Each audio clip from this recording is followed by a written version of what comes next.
Bonsoir à tous. Comme à l'accoutumée, à chaque début d'année, le grand site d'information guinéen, Guinée News, procède à la remise de trophées aux personnalités publiques les plus influentes de l'année précédente. Et cette année, les lauréats de 2024 étaient le footballeur Serhou Guirassy et le président de la transition, le général Mamadi Doumbouya. Donc, ce sont les deux personnes qui ont reçu le trophée de personnalité publique de l'année précédente. Ça veut dire que cette année, ils étaient deux personnes, deux gagnants. Pour le footballeur, lui, il a été récompensé pour ses prouesses footballistiques incroyables durant cette année 2024.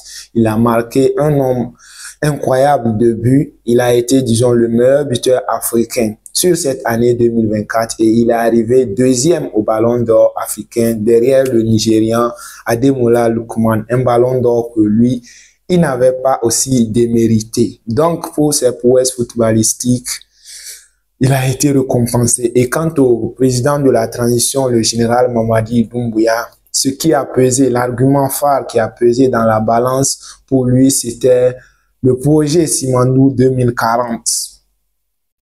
Mais au-delà de ça aussi, il y a ses réalisations dans le domaine social comme le rétablissement des sinistrés de Kaporo Rai et aussi la construction des routes et des ponts. En tout cas, c'est pas moi qui l'invente ou c'est pas moi qui l'ai dit. C'est ce qui est dit par ceux qui les ont nominés. Donc, c'est pas comme si c'est moi qui inventais ça. Les gens vont venir dire après que je fais les louanges du général et autres. Non, je ne fais que transmettre ce qui a été dit. Ça, ce ne sont pas mes pensées personnelles. Et donc, selon le ministre de la Jeunesse et des Sports, Bogola Haba, le président de la transition générale Mamadi Doumbouya a renforcé la position de la Guinée sur la scène internationale. Il a émerveillé le monde en 2024 en passant 10 jours en Asie pour montrer que la Guinée avait un leader. Ça, ce sont les paroles du ministre de la Jeunesse et des Sports. Voici les quelques arguments qui ont pesé et qui ont fait valoir au président Doumbouya le prix de personnalité publique de l'année 2024. Vous allez certainement me demander alors que vient chercher le nom du juge Ibrahima Sori de Tunkara ici. Oui, évidemment, lui également a reçu une récompense lors de cette cérémonie. Lui aussi, il a été récompensé pour son travail lors du procès du 28 septembre, pour son leadership, la manière dont il a conduit les débats, la manière dont ses qualités, son sérieux et ses attitudes lors de ce procès lui a valu une récompense. Même si lui-même n'était pas présent physiquement, il a été représenté par la présidente de section de son tribunal, la dame, vous vous rappelez, Madame Fanta Alama Kamara, qui faisait aussi partie du jury du procès du 28 septembre. C'était elle qui était la juge qui restait souvent en civil, devant les accusés. Donc, c'est elle qui a représenté le juge Tunkara lors de cette cérémonie et la récompense a été remise. Donc, elle aussi, elle est fière de son patron, en tout cas selon ses déclarations, parce que c'est un homme avec qui il a travaillé et qui a montré du sérieux et aussi vraiment beaucoup de belles choses. Donc, ils sont contents pour la récompense. Donc, je ne sais pas si vous êtes d'accord que le président du tribunal a bien mené les débats, a bien conduit le procès du début jusqu'à la fin et méritait effectivement cette récompense, ou si vous vous trouvez que quelque part il a failli. En tout cas, chacun a son avis. Moi, je ne fais que transmettre ce qui a été dit. Il a bel et bien reçu une récompense. Les lauréats des années passées. L'année passée, c'était le directeur de cabinet du président de la transition, le général Mamadi Doumbouya. C'est lui qui était le gagnant de l'année 2023. Et lui aussi, l'argument phare était la relance du projet Simandou. Donc, c'est le même projet pour 2023-2024 qui fait gagner l'homme et son patron. L'année passée, même Maître Béa était parmi les nominés. Lui aussi, il avait été récompensé, surtout pour sa participation à la défense sans intérêt, c'est-à-dire la défense des personnes démunies. Donc, lui aussi, il avait eu une récompense Même l'activiste Fonike Mengue était aussi récompensé l'année passée pour vraiment sa lutte continue pour la démocratie, même si en 2024, il a été porté disparu et je pense que jusqu'à présent, on ne sait vraiment où il se trouve. Donc, toutes ces personnes-là, c'était un peu ça.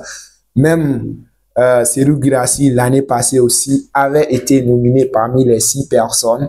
Et cette année, il fait partie des 2 derniers gagnants en cohabitation avec le président de la République. Avant eux, en 2022, on se rappelle tous que c'était le commandant Toumba qui avait gagné ce prix-là, notamment à travers sa prise de parole, son passage à la barre qui aura marqué les esprits durant la fin de l'année 2022, ce qui lui a valu le prix de l'homme, la personnalité publique la plus influente de cette année 2022. Même si aujourd'hui, peut-être certainement qu'en 2024, lors du délibéré, lors du verdict final, si Toumba avait été acquitté, ça allait être un événement majeur qui allait peut-être encore redonner vraiment de l'engouement autour de la personne. Mais cela n'a pas été le cas. Et aujourd'hui, il est, disons, cloué à se battre contre cette maladie, ce mal qui le ronge depuis tant d'années parce que l'évacuation ne lui a pas été accordée. Aujourd'hui, il est contraint à vivre avec ce mal-là, même si pour l'instant c'est apaisant, c'est calme pour le moment, ça vient de temps en temps et on ne sait jamais à quel moment ça peut encore se déclencher. Mais moi, en tout cas, j'ai foi. J'ai l'espoir que Toumba va pouvoir résister jusqu'à la fin de sa condamnation si le procès en appel n'aboutit à rien ou s'il ne commence même pas. Parce que ça lui reste 2 ans pour qu'il puisse épuiser sa peine. S'il a pu tenir durant toutes ces années, parce qu'il faut dire que maître, comment l'appelle-t-on, maître Yomba, c'est depuis 2018 que maître Yomba avait demandé l'évacuation de son client, le commandant Toumba, parce que en 2018, déjà quand il faisait 1 an d'incarcération, c'était vraiment grave en ce moment, c'était déjà grave. Si l'homme a pu tenir durant toutes ces années, depuis 2018 jusqu'à 2025, nous sommes aujourd'hui, parce qu'en 2018, c'était tellement grave à une époque donnée où les rumeurs avaient circulé même que le commandant Toumba était décédé en prison. Parce qu'en ce moment, il fallait qu'il mette les bandes autour de sa poitrine avant de pouvoir se coucher. Tellement ça n'allait pas. Et c'est en ce moment que Maître Yomba avait commencé à demander son évacuation, ce qui n'a pas été accordé jusqu'à présent avant qu'il ne fasse une dernière crise en 2024.